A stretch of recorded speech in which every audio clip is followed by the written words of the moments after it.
Well, good morning, Dr. Fergus. Good morning, Lynn. Welcome to the Valder Beebe Show live out of Dallas, Texas. How are you both? Doing well. Happy to be here. Thank you. Well, I am going to start with Dr. Fergus. Dr. Fergus, could you set the medical understanding for us, what we're going to talk about? Oh, absolutely. I'm happy to be here today to talk about a lesser known risk factor for heart disease, lipoprotein A. I am partnering with Novartis as we spread awareness about heart disease as a paid consultant. And so lipoprotein A is not well known, but it's a risk for heart disease. What is it? It is a molecule that is composed of fat and protein and carries cholesterol and fat around the body. If it's elevated, it can cause blockages leading to heart attack and stroke.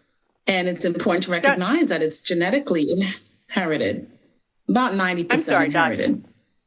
I'm sorry for interrupting. I wanted to ask you, when our doctors, when we're going for tests for cholesterol and other things, are they measuring this? Because nobody's telling us about this protein. Yes, you are right. It's not something that's typically measured. If you have risk factors, you know about having an early evidence of heart disease in your family, you know, a family member, male family member less than age 55, a female family member less than age 65. If you have significant risk factors, or if you've had an early heart attack or stroke, or concerned, certainly this is a test that could be done along with other lab tests in the office. It's a blood test. It's not a genetic test, but it will let you know whether or not the numbers are elevated, and this will allow you to become more diligent about managing your risk factors. So specifically, if those numbers are higher than 125 nanomoles per liter or 50 milligrams per deciliter, at that point, then your doctor will embark with you on a treatment plan to really manage your risk factors for heart disease and stroke. Okay, Dr. Fergus, my audience is on multiple platforms. I'm going to take this one from Facebook. And the poster wants to know, if someone in your family has had a heart attack, but they're over 65, does that constitute risk for you? The guidelines state that an early history of heart disease, so males less than 55 or females less than 65, depicts an independent risk factor for heart disease. However, if you know that a family member has heart disease, it may translate down to you as well. So if you have any of the other known risk factors, hypertension, diabetes, obesity, dyslipidemia, which is high cholesterol, then you would want to know, and those are risk factors. So having those risk factors or any early evidence of heart disease or stroke, you should get checked out.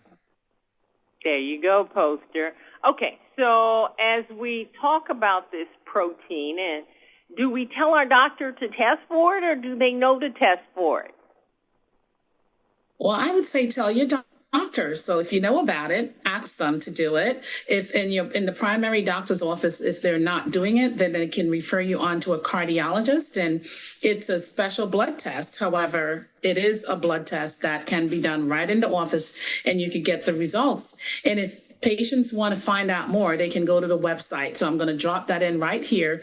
The website is whatislpa.com. Whatislpa.com.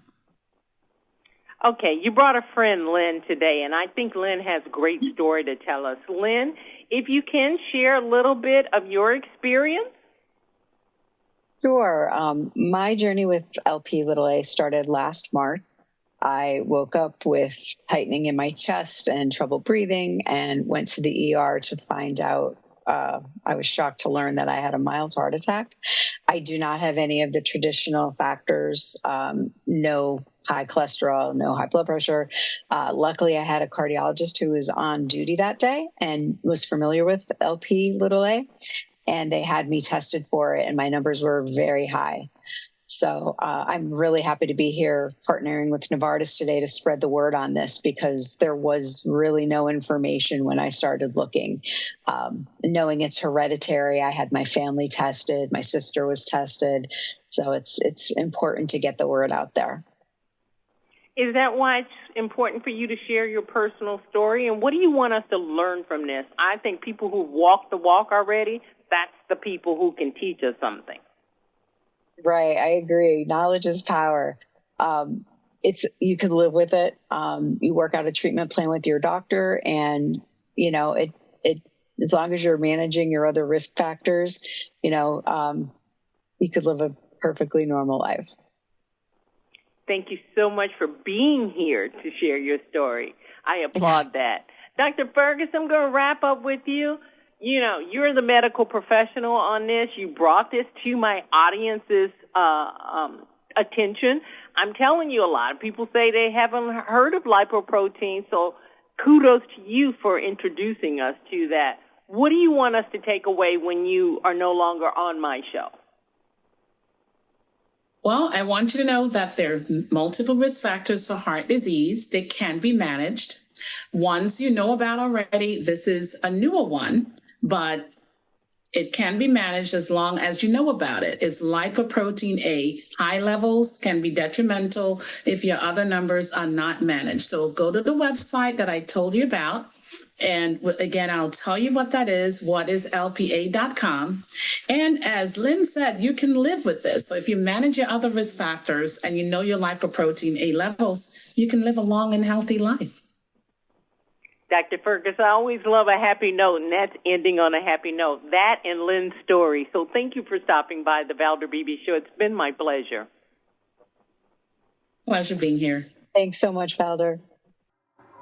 Hi, I'm Valder Beebe, host of the Valder Beebe Show.